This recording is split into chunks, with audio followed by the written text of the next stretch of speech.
l'infect classement des chaînes de merdia tellement haïes par le peuple. Le groupe TF1, TF1, TMC, LCI a remporté 12 prix aux TV Notes sur 19 catégories. Il est loin le temps où Arte était régulièrement cité comme la chaîne préférée des Français. Depuis l'instauration des TV Notes par Pure Média, en partenariat avec 20 minutes et RTL, ce sont M6 et TF1 qui se partageaient le titre de chaîne historique de la saison. Pour sa livraison 2019, la compétition sacre, et pas qu'un peu, TF1. Encore un prix de l'entre-soi, de la pensée unique qui s'autofélicite et qui monopolise le champ de la critique. À quand le prix des fake news diffusés par les merdias? À quand? Parce qu'il y en a un sacré paquet. Chaîne historique de la saison à plus de 45% des votes, sur plus de 700 000 votants, TF1 écrase la concurrence. Et on élargit au groupe TF1, avec notamment les programmes de TMC et LCI, ce sont 12 des 19 catégories qui tombent dans son escarcelle, 7 à 8, magazine de reportage, vendredi, tout est permis avec Arthur, divertissement, Koh-Lanta, compétition, burger quiz, jeu, on en passe. Xavier Gandon, directeur des antennes du groupe TF1, est évidemment très satisfait. Parmi les prix le plus symboliques, il y a celui de Quotidien, qui bat Touche pas à mon poste dans la catégorie Talk Show, et Jean-Pierre Pernaut et Anne-Claire Coudray qui dominent le classement de la catégorie Présentateur Trice de JT. Et TV Notes, c'est la cerise sur le gâteau d'une très belle saison, s'enthousiasme Xavier Gandon. TF1 est habitué à avoir un fort leadership sur les audiences, mais on est aussi particulièrement heureux d'avoir l'image d'une chaîne qui se renouvelle. C'est notre travail de montée en gamme qui paye. Le symbole Camille Combal. TF1 est passé en quelques années de la chaîne du temps de cerveau disponible à celle d'une certaine innovation dans la continuité. Le symbole de cette transformation s'appelle Camille Combal. L'animateur, qui échoue à la seconde place de sa catégorie face à l'indéboulonnable Cyril Hanouna, est arrivé sur TF1 Néa, en une saison, repris de Marc, historique de TF1, Danse avec les stars et qui veut gagner des millions. Il a eu carte blanche, confie Xavier Gandon. Camille incarne le TF1 ouvert et moderne que Gilles Pelisson et Ara Aprikian ont voulu instaurer depuis 3 ans. Le PDG et le directeur général en charge des contenus de TF1 peuvent aussi se vanter d'avoir installé 2 succès durables sur TMC, Quotidien donc, mais aussi Burger Quiz, à nouveau jeu de l'année au TV Notes. Mes amis, on avait déjà le très contesté Cyril Hanouna, ce salopard sioniste, et on nous prépare déjà la suite avec plein d'autres, dont ce Camille Combal, la nouvelle icône en devenir, pour les cerveaux en manque de culture et d'instruction, les jeux télé qui sont la nouvelle forme de charlatanisme, d'escroquerie, de voyance, de manipulation en mentalisme diffusée dans nos salons.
Orchestré, préparé pour que les téléspectateurs tombent sous l'adoration de personnes présentées comme plus intelligentes que lui.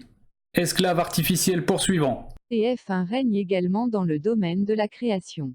Les bracelets rouges est la série française de l'année. Dans la catégorie séries étrangères, derrière Game of Thrones, ce sont 2 séries TF1 qui apparaissent, Grey's Anatomy et Good Doctor. Si la première est un classique, la seconde, succès d'audience, était un pari. La réussite de TF1 est encore plus flagrante du côté des téléfilms. La chaîne place 5 de ses créations aux 5 premières places de cette catégorie. Jacqueline Sauvage, C'était lui ou moi, le crossover Joséphine, Ange gardien, Camping Paradis, le crossover Alice Nevers, section de recherche, Insoupçonnable et Tu vivras ma fille. On a à cœur de proposer des programmes inattendus pour TF1, se félicite Xavier Gandon. Le téléfilm sur Jacqueline Sauvage, et la question des violences faites aux femmes, c'est une œuvre qui n'a rien à voir avec ce que proposait TF1 en création il y a quelques années. Le succès nous confirme que la prise de risque nous permet d'être perçus, par le public, comme une chaîne qui bouge.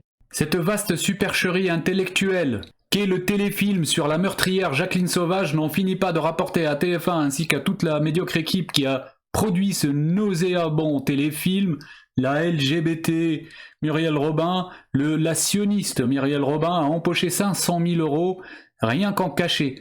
Mais le pire, c'est dans tout ça, mes amis, c'est que l'histoire a été réécrite de manière totalement erronée pour masquer le terrible geste de François Hollande qui a gracié cette sauvage meurtrière à 2 reprises. Sachez pour faire court que cette femme a tué intentionnellement, qu'elle n'est aucunement une victime, elle a menti et que ni elle, ni ses 3 filles, que toutes les 4 n'ont jamais fait le moindre signalement sur ce dont elles accusent ce pauvre père et mari qui a été assassiné. Sachez aussi, mes amis, que le fils s'est suicidé quelques jours avant que la mère, Jacqueline Sauvage, ne fasse taire son père à jamais lui aussi. Quel meilleur, malheureux exemple de cette décadence dans laquelle nous vivons en ces temps modernes, où la victime devient coupable, devient barbare sauvage, c'est le cas de le dire, et que la criminelle, l'assassine, la meurtrière devient, elle, victime, fragile, si faible et bienveillante.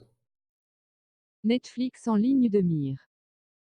Dernière énorme satisfaction, la très bonne tenue des audiences de l'information, doublée de la réussite de Jean-Pierre Pernaut et Anne-Claire Coudray. On ne s'est pas endormi sur nos lauriers, on a proposé de nouveaux plateaux, de nouveaux formats. Même sur l'info, ça bouge beaucoup à TF1. Xavier Gandon se félicite même des rares points noirs au TV Note 2019, par exemple l'absence des programmes du groupe dans le top 5 de la catégorie docu-réalité, remporté par Maison à vendre sur M6, depuis l'arrêt de Secret Story, et pour être cohérent avec notre choix premium, on a arrêté la télé-réalité. On préfère miser sur la fiction, le sport ou les talents chauds. En revanche, TF1 ne veut pas abandonner pour toujours le prix de programme SVOD à Netflix. La Casa de Papel l'a emporté devant Sex Education et Plan Cœur. Nous allons développer les programmes originaux produits pour notre plateforme MyTF1 que nous avons rendu encore plus ergonomique récemment. Nous avons acheté le scam anglais en quelque sorte, ça s'appelle Click. On va faire des choses dans ce domaine.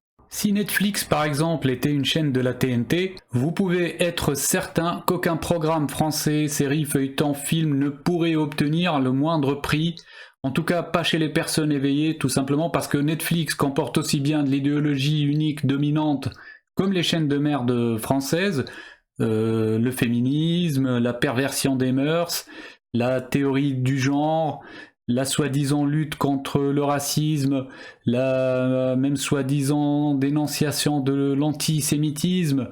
Mais à la différence, mes amis, Netflix arrive à proposer d'autres pensées, d'autres voies, comme un petit peu de vérité sur les services secrets, les complots d'État, la corruption, les sociétés secrètes, des vérités historiques aussi, dans des créations telles que Homeland, Marco Polo, que j'ai beaucoup aimé, qui a été arrêté à la 2e saison, soi-disant qu'il n'avait pas assez de budget. Il y a aussi House of Cards et des projections futuristes tout à fait rationnelles comme la série Black Mirror. Je vous invite vivement à regarder le 2e épisode de la saison 1 qui est extrêmement révélateur de ce qui nous attend et de ce que nous vivons même presque aujourd'hui. T8 et Cyril Hanouna sauvent l'honneur. T8 est la chaîne TNT de la saison et Cyril Hanouna reste l'animateur de la saison. Mathieu Delormeau l'emporte dans la catégorie chroniqueur et C'est que de la télé dans la catégorie magazine de société. France 2 de son côté se console avec le très beau prix d'animatrice de la saison remporté par Faustine Bollaert. Quand on ne sait pas comment définir l'attribution d'un prix, ses critères, son but, eh bien on dit tout simplement qu'il est très beau.